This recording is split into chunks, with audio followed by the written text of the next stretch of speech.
사도행전 8장을 다시 보겠습니다. 25절부터 마지막 40절까지 제가 읽겠습니다. 사도행전 8장 25절.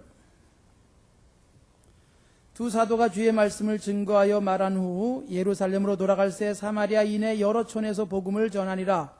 주의 사자가 빌립더로 일러 가로되 일어나서 남으로 향하여 예루살렘에서 가사로 내려가는 길까지 가라 하니 그 길은 광야라. 일어나 가서 보니 에디오피아 사람 곧 에디오피아 여왕 간다게의 모든 국고를 맡은 큰 권세가 있는 내시가 예배하러 예루살렘에 왔다가 돌아가는데 병거를 타고 선지자 이사야의 글을 읽더라. 성령이 빌립더로 이르시되 이 병거로 가까이 나아가라 하시거늘 빌립이 달려가서 선지자 이사야의 글 읽는 것을 듣고 말하되 읽는 것을 깨닫느뇨? 대답하되 지도하는 사람이 없으니 어찌 깨달을 수 있느냐 하고 빌립을 청하여 병거에 올라 같이 앉으라 하니라. 읽는 성경 귀절은 이것이니 일러스되 저가 사지로 가는 양과 같이 끌리었고 털 깎는 자 앞에 있는 어린 양의 잠잠함과 같이 그 입을 열지 아니하였도다. 낮을 때에 공변된 판단을 받지 못하였으니 누가 가히 그 세대를 말하리요. 그 생명이 땅에서 빼앗김이로다 하였거늘 내시가 빌립더로 말하되 청컨대 묻노니 선지자가 이 말 한 것이 누구를 가리킴이뇨? 자기를 가리킴이뇨? 타인을 가리킴이뇨? 빌립이 입을 열어 이 글에서 시작하여 예수를 가르쳐 복음을 전하니 길 가다가 물 있는 곳에 이르러 내시가 말하되 보라 물이 있으니 내가 세례를 받음에 무슨 거리낌이 있느냐? 이에 명하여 병거를 머물고 빌립과 내시가 둘 다 물에 내려가 빌립이 세례를 주고 둘이 물에서 올라갈새 주의 영이 빌립을 이끌어 간지라. 내시는 흔연히 길을 가므로 그를 다시 보지 못하니라. 빌립은 아소도에 나타나 여러 성을 지나다니며 복음을 전하고 가이사라에 이르니라. 아멘. 한 주간 동안 평안하셨습니까? 두 번째 시간 우리 빌립을 살펴보겠습니다. 사실 빌립은요, 성경 속에서 빌립에 대해서 이거 2시간을 할 만한 내용이 없어요. 그만큼 빌립을 많이 다루고 있지 않다는 그런 말씀입니다. 많이 다루고 있지 않지만 그러나 빌립은 중요한 인물이었고 사실 어떻게 보면 우리가 빌립에 대한 기록보다는 빌립의 기록의 뒤에 숨어있는 이 비하인드 스토리를 찾아내는 것이 훨씬 더 유익할지 모릅니다. 그러나 그런 스토리도 찾기가 어려운 거예요. 분명한 것은요, 숨겨진, 즉 빌립에 대한 사도행전에서 언급하고 있지 않는 부분들을 우리가 짐작하면서 더 큰 은혜를 받을 수 있습니다. 그럼 무엇을 통해서 짐작하는 건가 하면 빌립이 이런 삶을 살았다면 여기 기록되지 않은 삶은 얼마나 더 풍성했을까? 이걸 우리가 생각할 필요가 있는 거예요. 자, 우리가 지난주에 빌립에 대해서 살피면서 빌립의 영적 통찰력이 얼마나 풍성한가를 우리가 살폈습니다. 그는 평신도 사역자로서 아주 개척적 자세를 가진 자였다라는 말씀을 드렸어요. 그래서 핍박을 피해서 흩어지는 가운데서 남들이 가지 않는 사마리아에 갔다는 거죠. 사도들도 가지 않는 사마리아에 갔고, 그리고 그는 성령과 지혜가 충만하고 칭찬 듣는 사람이었기에 그곳에서의 사역이 아주 지혜로웠습니다. 그가 사역을 통해서 뭘 드러내야 될 것인가가 분명했잖아요.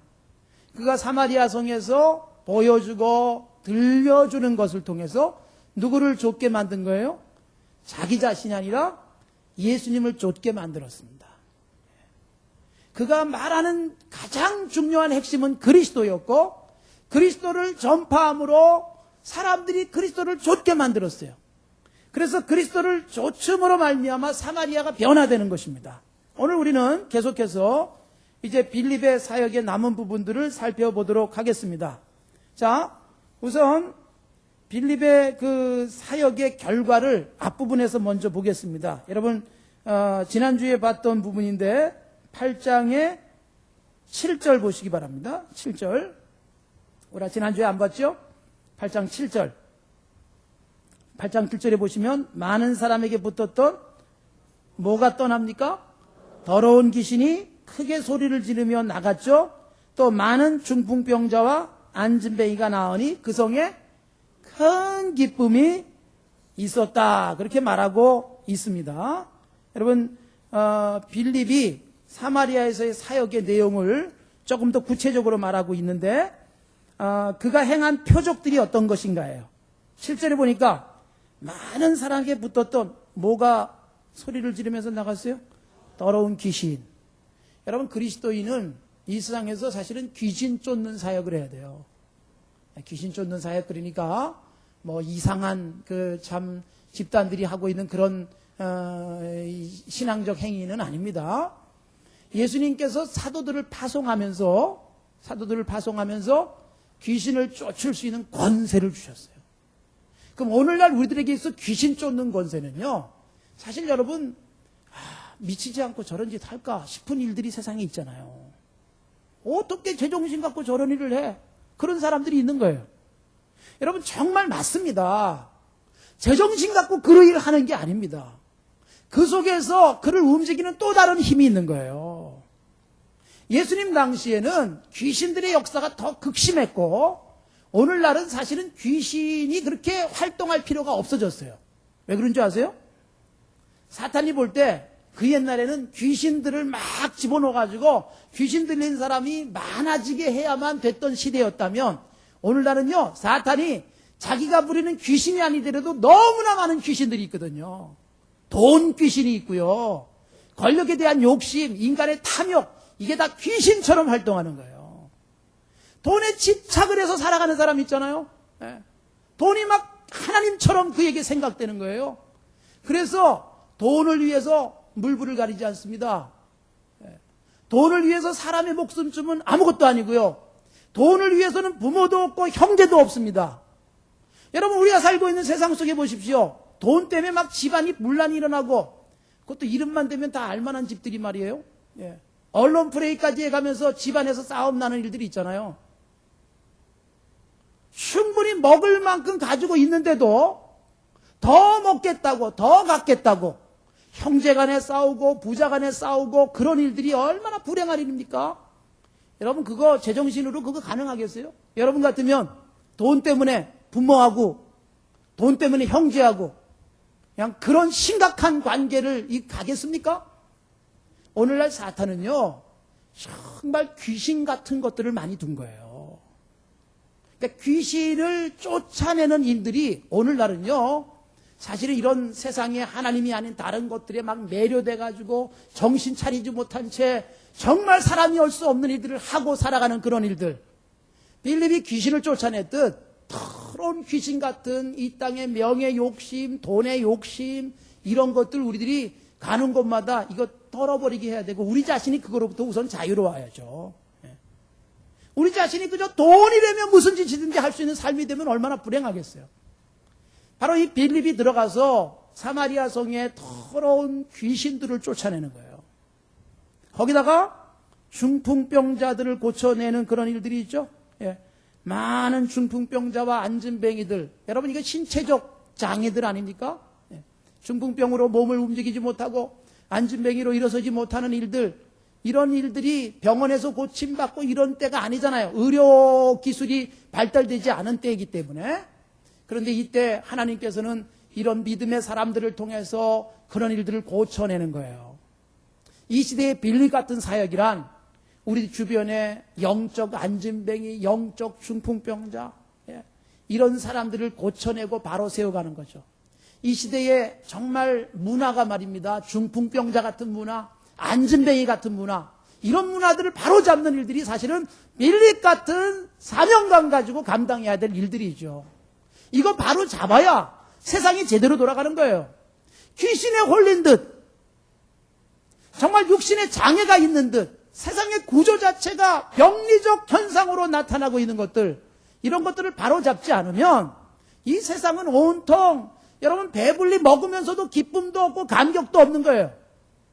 그래서 이 땅에 지금 구조적으로 중풍병자 같은 안진뱅이 같은 그런 문제들을 바로잡고 하는 일들이 빌립은 사마리아 성에게 들어가서 정말 더러운 귀신과 중풍병자 안진뱅이를 고쳐냈지만 우리들은 바로 이 눈에 보이지 않는 귀신 같은 그리고 중풍병자 같은 그리고 안진뱅이 같은 이 시대의 잘못된 사고와 의식과 가치관, 문화 이런 것들을 바로 잡아내야 비로소 사람 사는 세상 되는 거예요.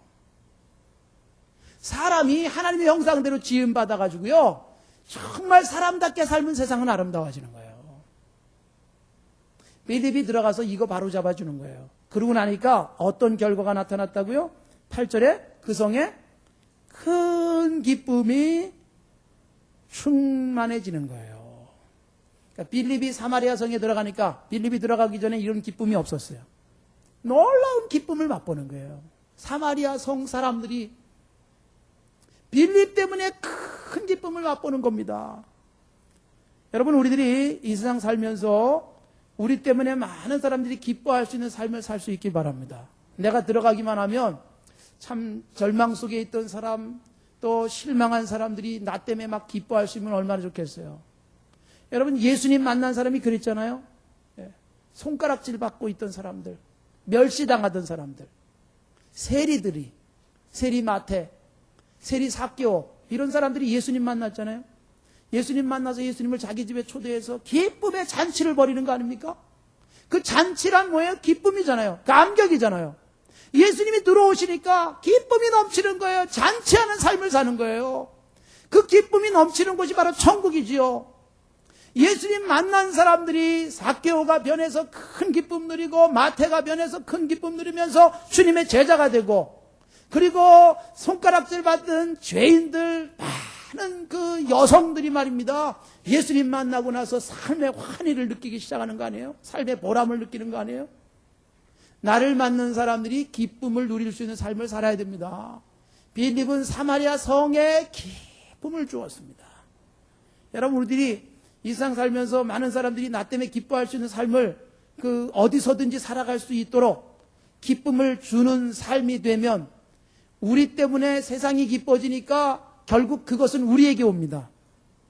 나는 혼자 기쁘다고 생각해 보십시오. 내가 혼자 기뻐요. 내가 먹을 만큼 가졌고, 좋은 집도 있고, 모든 거 다 갖춰가지고 나는 참 행복해요. 기뻐요. 그런데 주변에 있는 사람이 다 절망 속에 산다고 생각해 보십시오. 그 주변에 있는 사람들이 절망 속에 악에 받쳐서 살아가면요, 그 피해가 누구한테 올까요? 결국 내게로 와서 어느 날 절망에 부딪힌 사람들이 사람을 죽이고 때리고 폭력을 행사하고 남의 것을 빼앗고, 그러다가 그 피해가 내게 오면서 내 기쁨도 사라지는 거예요. 사실은요, 남에게 기쁨 주고 남에게 활력을 주고 남에게 생명을 준다는 것은요, 나를 위해서입니다. 우리가 사는 세상이 행복해지면 내가 행복해지는 거예요. 내가 살고 있는 공동체가 기쁨이 넘치면 그 기쁨의 유익은 고스란히 내게 오지요. 그래서 여러분, 가정에 들어가서 어떻게 해야 돼요? 가정을 기쁘게 만들어야 되잖아요. 식구들이 다 기쁘면 나도 기뻐요. 퇴근해가지고 집에 들어갔는데 온 식구들이 다 불상 속에 있어 보세요. 집에 들어가서 기쁘겠어요? 내가 오늘 돈을 많이 벌어가지고 갔는데 집안에 그냥 큰 문제로 인해서 온통 얼굴들이 다 그냥 슬픔과 절망 속에 젖어 있다고 생각해 보십시오. 내가 안 기쁜 겁니다. 내가 들어가서 집안을 기쁘게 해놓고 사람들이 같이 기뻐하고, 내가 들어간 직장에서, 내가 들어간 일터에서 내 주변에 있는 사람들이 나 때문에 같이 기뻐하면 삶의 활력이 넘치고 그들이 막 왕성한 활동들하고, 그래가지고 돈도 잘 벌게 되고, 그래서 또 계속해서 기쁨들 넘치고, 그래서 오는 것들은 내게 또 다른 기쁨이 돼서 오는 거예요. 유익이 돼서 오는 거예요. 그러니까 기쁨을 남에게 주면 기쁨의 결과는 내게 그대로 옵니다. 근데 이 기쁨을 남에게 주지 않고 나 혼자 가지려고 뻐둥거리니까 내가 갖고 있는 기쁨을 상대방이 뺏으려고 하면서 나를 공격해 오는 거죠. 그래가지고 내 거 뺏기고 고통 속에 살아가는 거예요. 그러니까 사람들에게 기쁨을 주기 위해서는요, 결국 나를 희생하는 거예요. 예수님이 우리에게 기쁨 주기 위해서 오시지 않았어요? 절망 속에 살아가는 사람들에게 주님이 기쁨 주기 위해서 오셨어요. 그래가지고 주님이 우리에게 기쁨 주기 위해서 주님은 고통을 겪으셨고 주님이 죽으신 거예요. 희생하셨어요. 그래서 우리가 기쁨 속에 찬양하는 거예요. 감격하는 거예요. 그것 때문에 하나님이 위에서 내려다보시면서 기뻐하시잖아요. 빌립의 특징이 사도행전 8장에서 기쁨 주는 사람이에요. 또 하나, 아까 우리가 읽은 말씀 좀 보십시오. 이 기쁨 주는 모습은요, 39절에도 나옵니다. 여러분 39절 가보십시오. 39절은 뭐예요? 빌립이 에티오피아에서 온 내시를 만나가지고 그에게 세례를 주고 그러고 난 다음에 어떤 말씀이 나오나 보십시오. 39절. 두 사람이 물에서 올라왔죠. 주의 영이 빌립을 이끌어 갔습니다. 그 다음 내시는 어떻게 길을 갑니까? 흔연히 길을 갔다 그랬어요. 여기 흔연이라는 말은 사실 이거 번역을 이렇게 어려운 잘 안 쓰는 말로 번역이 됐는데 흔연이라는 말은 영어 성경에서는 이거 쉽게 번역이 돼 있어요. 아주 rejoicing 그랬어요. 아주 기뻐하면서 길을 갔다 그 얘기예요.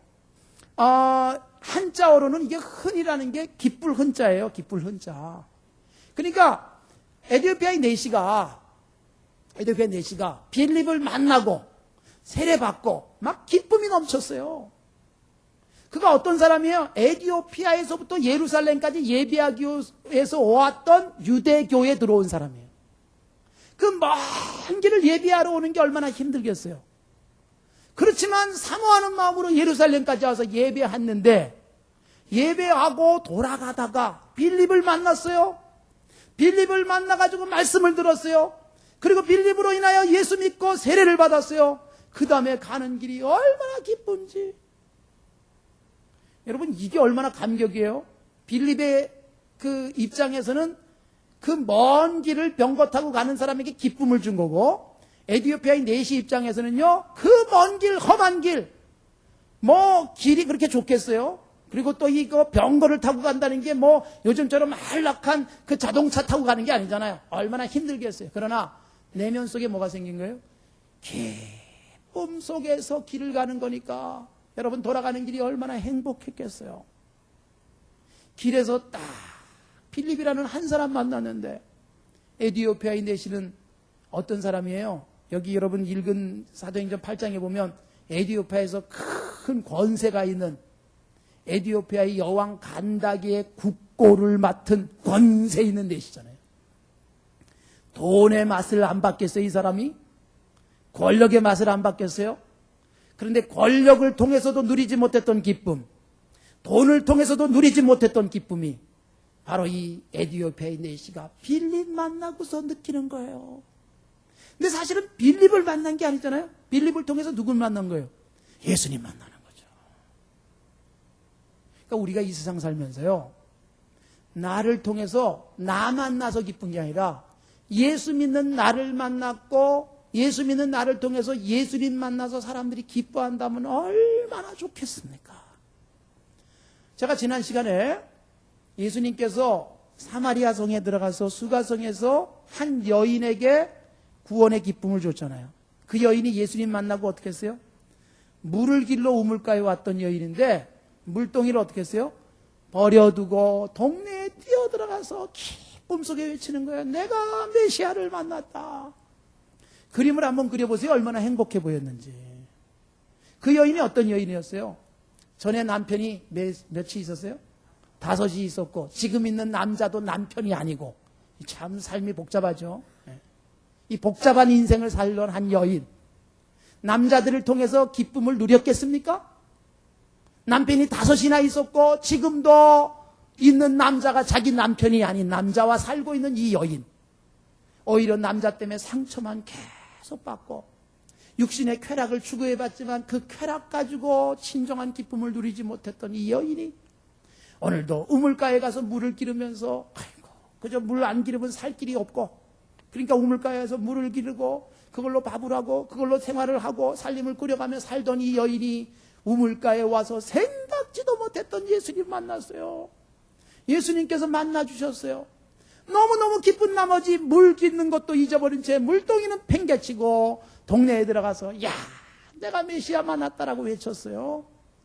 여러분 사마리아 성 사람들이 수가성 사람들이 야 저 여인이 웬일이야? 그러고서 무슨 일인가 하고 우르르 와보는 거 아닙니까? 그러니까 예수님은 여인 만나주셨고 여인은 예수님 만나서 기쁨이 넘쳤고 들어가서 그 여인이 많은 사람 만나주고 나니까 그 사람들도 예수님 도로 만나게 되고 그러니 그 성, 수가성이 달라지지 않았겠어요? 여러분 여기 에티오피아 내시도 빌립을 만나고 기쁨 속에 돌아가는 거예요. 기쁨 속에 돌아간 사람이 어떻게 됐겠어요? 삶이 변화되지 않았겠어요? 에디오피아에 내시가 가서 삶이 바뀐 거예요. 예수님 만나고 이야 이게 진짜 기쁨이구나. 돈으로도 누리지 못했던 기쁨, 권력을 통해서도 누리지 못했던 기쁨을 내가 빌립이라는 사람을 통해서 예수님 만나고 세례받고 이렇게 기쁜데 가서 여러분 에디오피아의 여왕을 섬기는 그 권력자가 그 일하면서 여러분 얼마나 달라졌겠어요. 생각해 보십시오. 그 기쁨의 영향력. 이 사람이 휴가를 달라 그래서 왜 휴가를 가려고 그랬냐 했더니 예루살렘에 예비하러 간다 그래서 왕이 보내준 거잖아요. 갔다 와가지고 일하는데 얼마나 기쁨 속에 일하는지. 아니 당신 뭐가 그렇게 좋은 게 있냐? 그랬더니 제가 이번에 예배하러 갔다가 예수님 만났습니다. 광야에서 한 남자를 만났는데 그가 내게 심겨준 예수님이 내 가슴 속에 들어오고 난 다음에 나는 기뻐서 어쩔 줄 모르겠습니다. 그러고 기쁨으로 일하는 모습 보니까 여왕이 어떻겠어요? 세상에 지금까지 돈을 그렇게 많이 갖고도 권력을 갖고도 그렇게 기쁨을 누리는 것을 본 적이 없는 이 내시가 변화돼서 왔단 말이에요. 그러니까 여기서부터는 추측이고 상상입니다, 여러분. 성경 어디에 나와요? 그리고 또 들이대지 마십시오. 여러분 그 여왕이 또는 그 옆에서 그와 함께 참 궁중에서 일하던 사람들이 야 이 사람이 왜 이렇게 변했어? 아니 예수님 만나서 이렇게 된 거야? 그러면서 옆에 있는 사람이 야 나도 그 기쁨 좀 누리고 싶다 그러지 않았겠어요? 그 영향력이 얼마나 큽니까? 예수 믿는 내가 예수님 때문에 누리는 기쁨을 다른 사람에게 보여주기만 해도 영향력이 있고 다른 사람의 가슴 속에 그 기쁨 심어주기만 하면요 파급 효과가 얼마나 큰지 몰라요. 우리들에게 이미 주신 기쁨이 어떤 기쁨이십니까? 여러분 시편 4편에 보면 시편 기자가 이렇게 고백을 했습니다. 주께서 내 마음에 두신 기쁨은 저희의 곡식과 새 포도주가 풍성할 때보다 더합니다.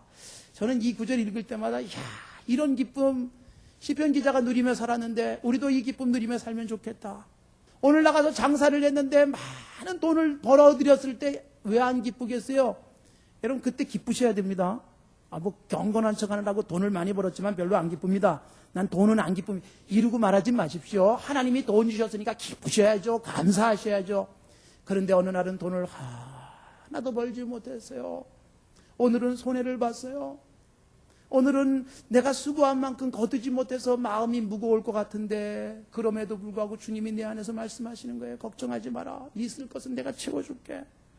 주님이 내 가슴 속에 계시는데 세상에 많은 거 벌었을 때마다 왜 이렇게 기쁜지 그러면서 진짜 기쁨을 알게 되는 거 아닙니까? 그러니까 시편 기자의 기쁨이 그런 기쁨이었고 바로 이 빌립이 사마리아 성에 준 기쁨이 돈을 가져다 준 기쁨이 아니잖아요. 그 속에서 무슨 복지 시설을 해줘가지고 얻는 기쁨들이 아니잖아요. 학교를 세워서 주어진 기쁨이 아니잖아요. 예수님이 들어가서 주어진 기쁨, 그 기쁨이 사마리아 성에 넘치는 것이고 에디오피아의 내시가 그 기쁨 속에 길을 가는 것입니다. 사랑하는 성도 여러분, 우리들이 세상 살면서 빌립처럼 우리가 만나는 사람에게마다 기쁨 주는 삶이 되시기 바랍니다. 바울 사도가 그런 고백하잖아요. 바울 사도의 고백이 뭐예요?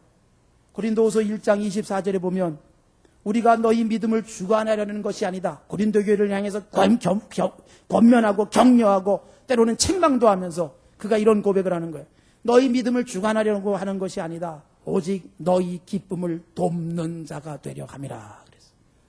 여러분 얼마나 바울 사도의 자세가 훌륭합니까? 그러니까 고린도 교회의 기쁨을 도와주는 역할을 하고 싶다. 여러분 평생 이런 모습으로 사십시오. 내가 다른 사람의 기쁨을 도와주는 역할.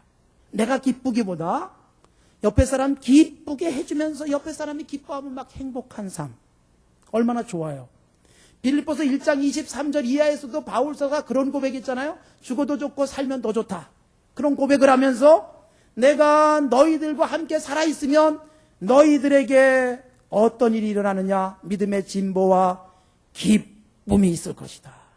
바울사도가 누군가하고 살기만 하면요, 바울사도 때문에 옆에 있는 사람의 기쁨이 넘치는 거죠.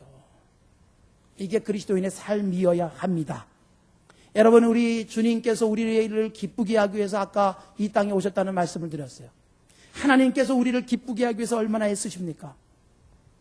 우리가 고통 속에 있을 때 사실은 그 고통을 통해서 더 큰 기쁨과 평안 맛보기 위하기 위해서 고통을요, 우리들에게 훈련의 과정으로 주시고 그 과정 쫙 통과하고 나면요, 오히려 고통을 겪기 전보다 훨씬 더 큰 기쁨 겪게 하시는 거 아닙니까?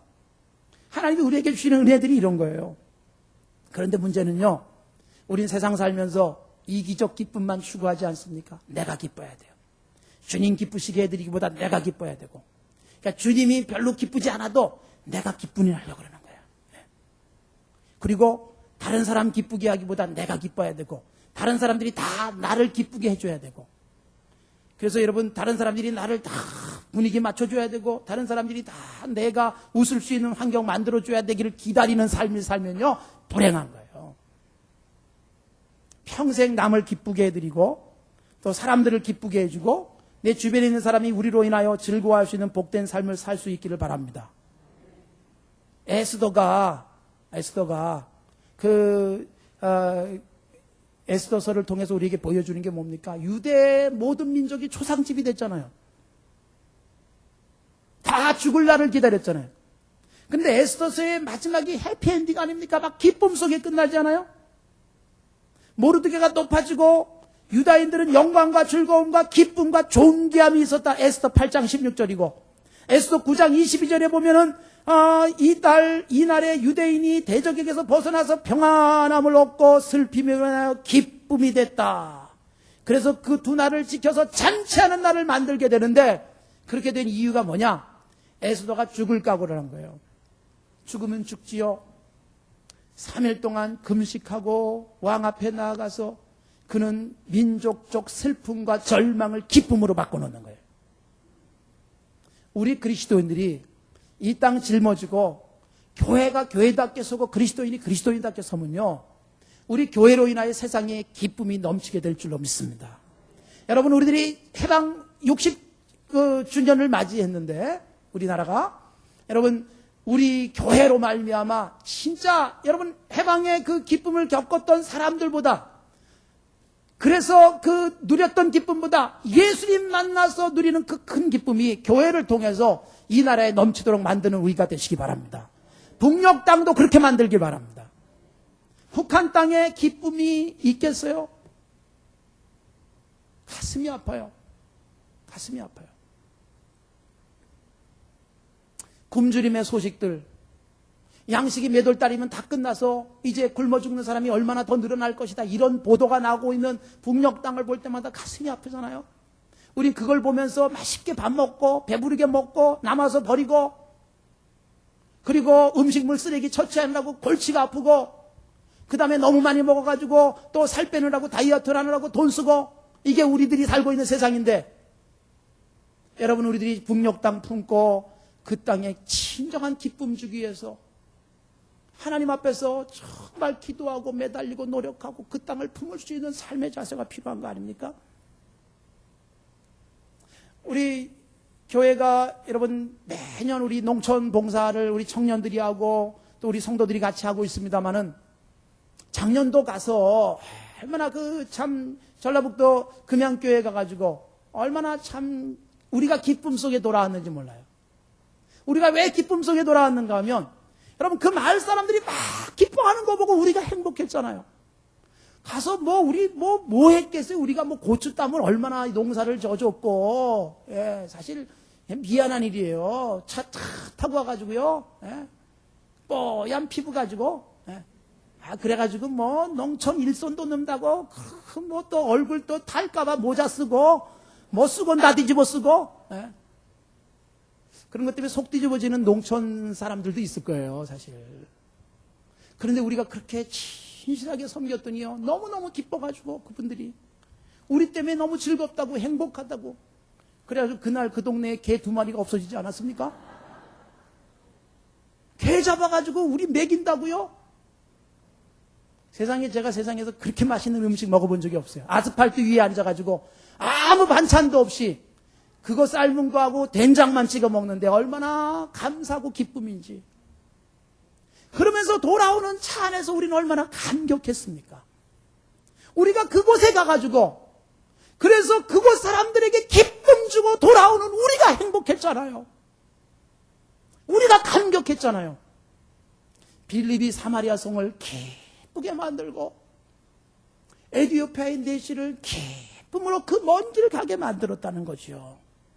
우리의 평생이 그저 나와 길동무하는 사람은 나 때문에 기쁘게 만드시고, 나와 평생 한 이불 덮고 자는 사람 기쁘게 만드십시오. 그것도 기쁘게 못 만들어요?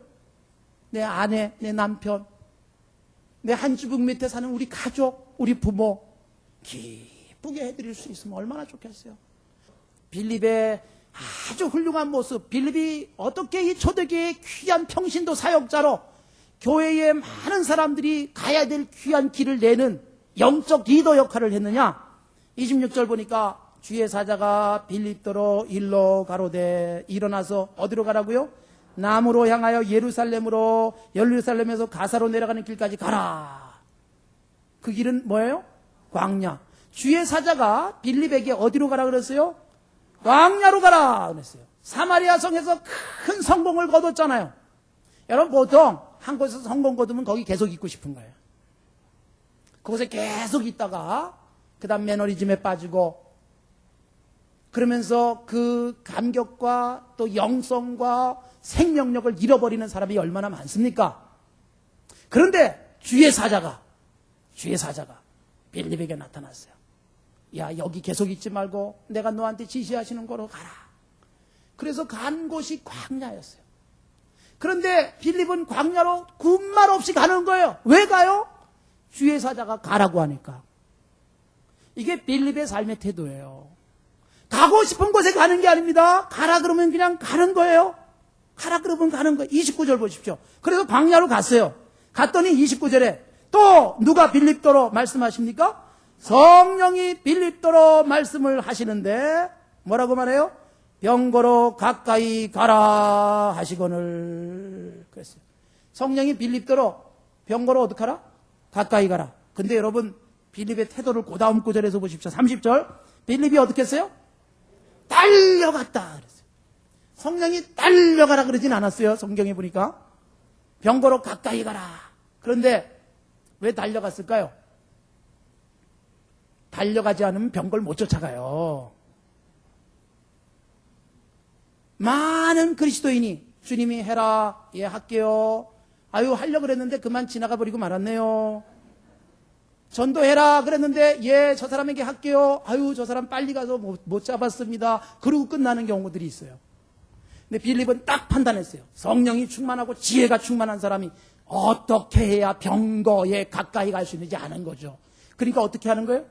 달려가는 거죠. 병거로 가까이 가라 그러니까 그냥 천천히 가가지고 병거에 가까이 갈 수가 없는 거예요. 병거가 달려가는데 빌립이 그냥 달려가는 거예요. 왜요? 가라 그랬으니까.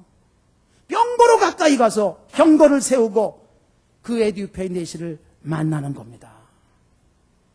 39절 가서 보십시오. 39절은 자, 아까 참 에디오피아의 내시가 흔연히 길을 간 내용이 39절에 나오는데, 세례를 주고 물에서 올라올 때 그 다음 주의 영이 빌립을 어떻게 했다? 이끌어간지라. 여기서도 누구의 인도를 받는 거예요?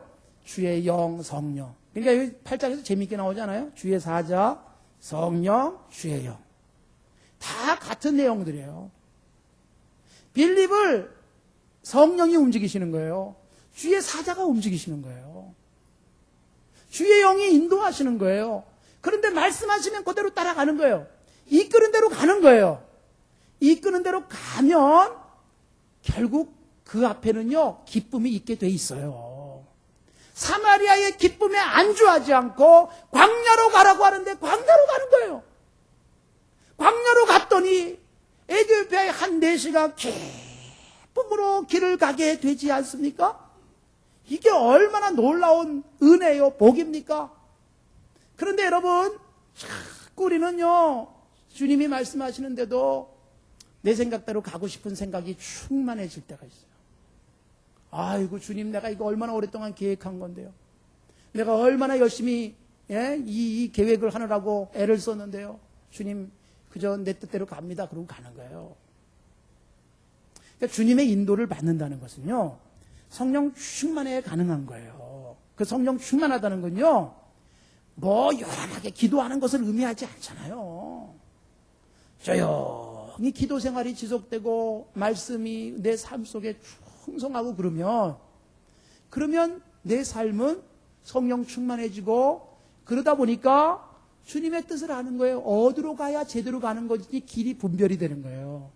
여기 빌립에게 나타나셔서 말씀하신 것처럼 어느 날 갑자기 주의 사자가 야 이렇게 해라 이리 가라 저렇게 해라 이 일 해라 그래야 돈 번다 이 말씀하시는 게 아니잖아요. 성령께서 말씀을 통해서 지혜롭게 하시고 분별력 갖고 살게 하시고 어디로 가야 될지 뭘 해야 될지 이거 분별하고 아는 거예요.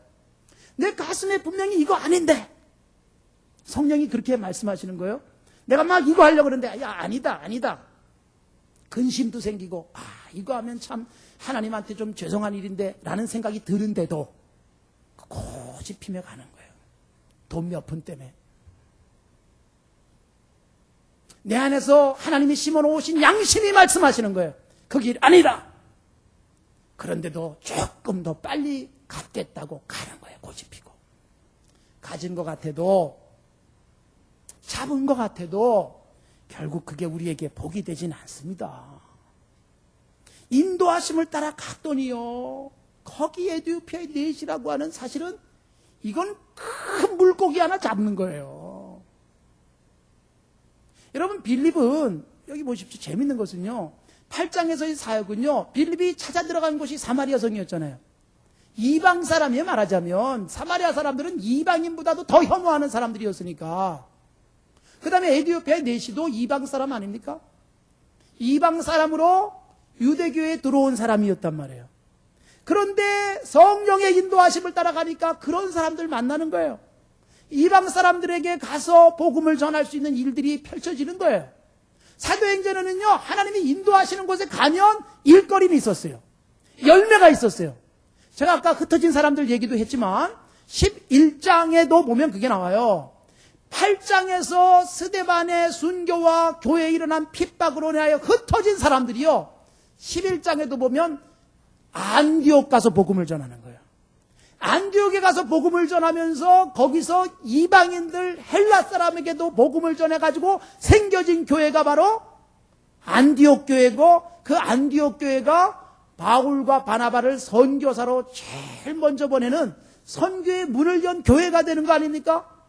흩어졌지만 핍박을 받았지만 그러나 그럼에도 불구하고 성령이 인도하는 대로 성령이 전하라고 하는 대로 헬라인이든 이방인이든 가서 성령의 가르침대로 순종하는 사람들을 통해서요 사도행전의 이 복음의 역사와 하나님 나라의 확장의 역사들이 펼쳐지는 거예요.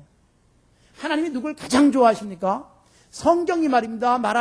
성경이 말씀하는 창세기부터 요한계시록까지 가장 복을 받을 수 있는 길은 딱 한 가지잖아요. 그게 뭐예요? 순종이잖아요. 그러니까 순종은요 복 받을 수 있는 유일한 비결이에요. 다윗이 솔로몬에게 유언하면서도 야 너 복 받으려면 어떻게 해야 되느냐? 어디로 가든지 무엇을 하든지 형통할 수 있는 비결이 뭐냐? 말씀대로 살아라 이거예요. 순종하라는 거예요. 하나님이 순종하는 사람을 좋아하는 거예요. 왜냐하면 순종은 말씀하시는 분에 대한 최고의 대접이여 인정이잖아요. 말하는데 안 듣는 이유는 자기가 더 똑똑하니까 안 듣는 거예요. 그러니까 순종은요 종이 돼야 가능합니다. 종이 되면 가능해져요.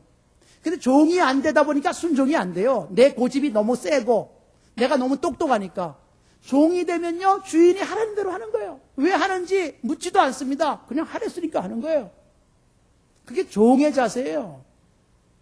바로 이 빌립은 종이 된 거예요. 성령의 종이 되는 거예요. 주의 말씀의 종이 되는 거예요. 하라 그러면 그냥 하는 것을 통해서 하나님 나라를 위해서 이렇게 쓰여지고 이 일을 통해서 에디오피아의 넷이가 바로 이 빌립과 만나지는 거죠. 에디오피아의 국고를 맡은 권세 있는 넷이가 바로 이 예루살렘에 왔다가 가는 길에 만났으니까 순종하니까 이런 사람 만나는데 여러분 생각해 보십시오. 에디오피아에까지 가서 그래서 이 넷을 만나서 전도하려면 얼마나 어렵겠어요. 갈 꿈도 못 꾸거니와 갔다 하더라도 이 사람 만나기는 어렵잖아요. 그런데 그가 왔어요. 성령께서는 그 기회를 이용하시도록 말씀하시고 말씀대로 순종해서 달려갔더니 그 사람 만나고 그 사람 속에 성령께서 예수 믿게 하시고 세례받게 하시고 기쁨 속에 길을 가게 만드시는 거 아닙니까? 여러분, 순종하며 살아가는 삶, 이것보다 더 복된 모습은 없습니다. 바로 이 에티오피아 내시를 통해서 우리에게 보여주는 것은요, 빌립에 순종하는 자세예요. 순종했더니요, 상상할 수 없는 일이 일어납니다. 여러분, 순종하면서 성령이 끌면 끄는 대로 가는 게 제일 좋습니다.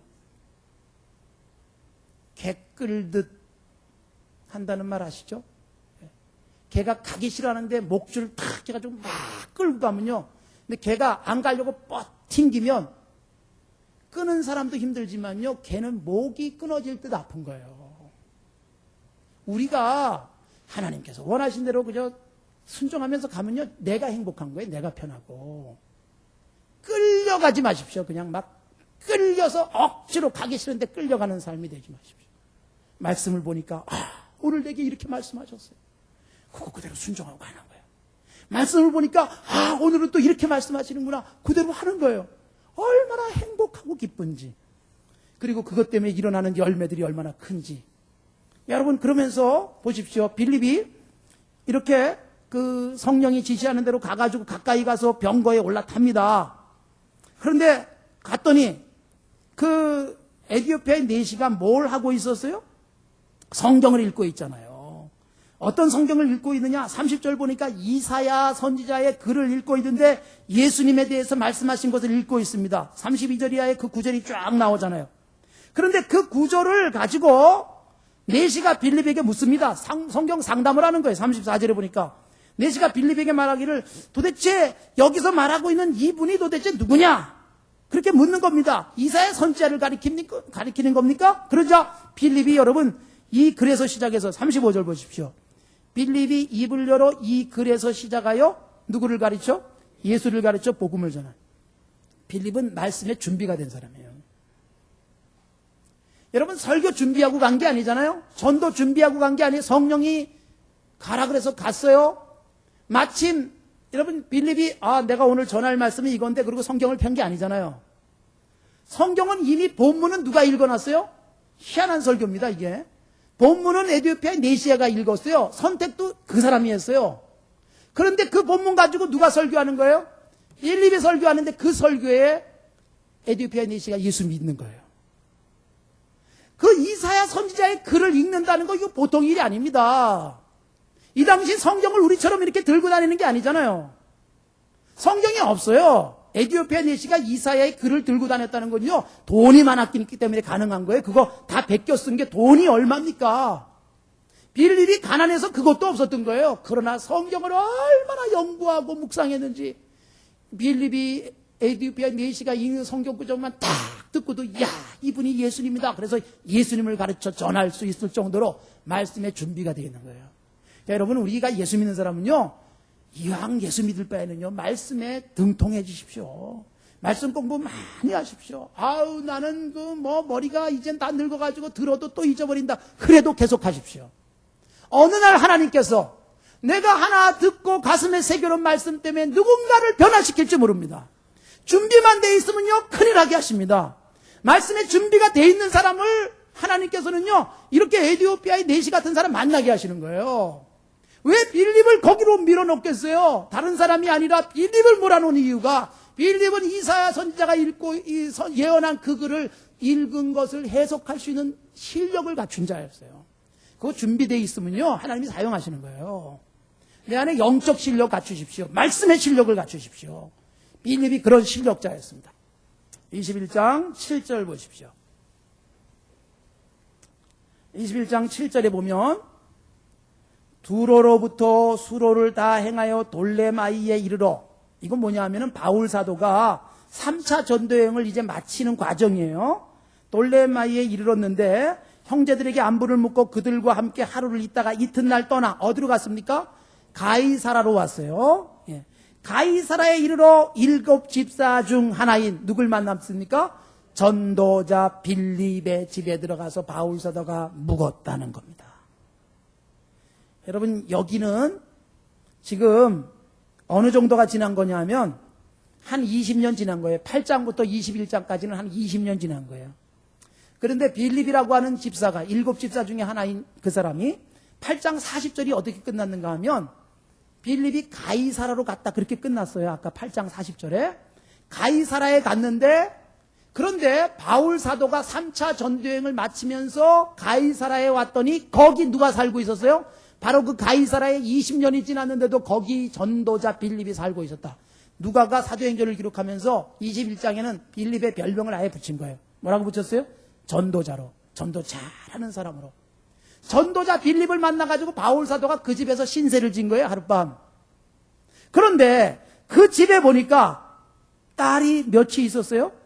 4딸이 있었어요. 딸이 4시간이나 있었는데 어떤 사람들이에요? 처녀로 예언하는 자다. 여러분 20년 후에도 8장 이후 21장에서 만나는 빌립 20년이 지났음에도 불구하고 여전히 뭐예요? 전도자예요. 20년 전에도 전도자였던 그가 지금도 전도자예요. 여러분 오랜만에 만난 옛 교우가 20년 만에 만났는데 여전히 성령 충만하고 여전히 패기 넘치는 사람이면 얼마나 좋겠습니까? 나를 오랜만에 만난 성도가 나를 보고 여전히 당신 열심이군요. 그러고 기뻐하면 얼마나 좋겠습니까? 여러분과 제가 20년 후에 만나서 20년 후에도 여전히 뜨거운 열정을 갖고 있는 모습을 본다면 얼마나 기쁨이겠습니까? 앞으로 20년 후에는 저는 70이 될 겁니다. 여러분은 연세가 얼마나 될 것입니까? 근데 그때 만났을 때 여전히 당신의 열정, 패기 서로 보면서 기뻐할 수 있다면 얼마나 좋겠어요.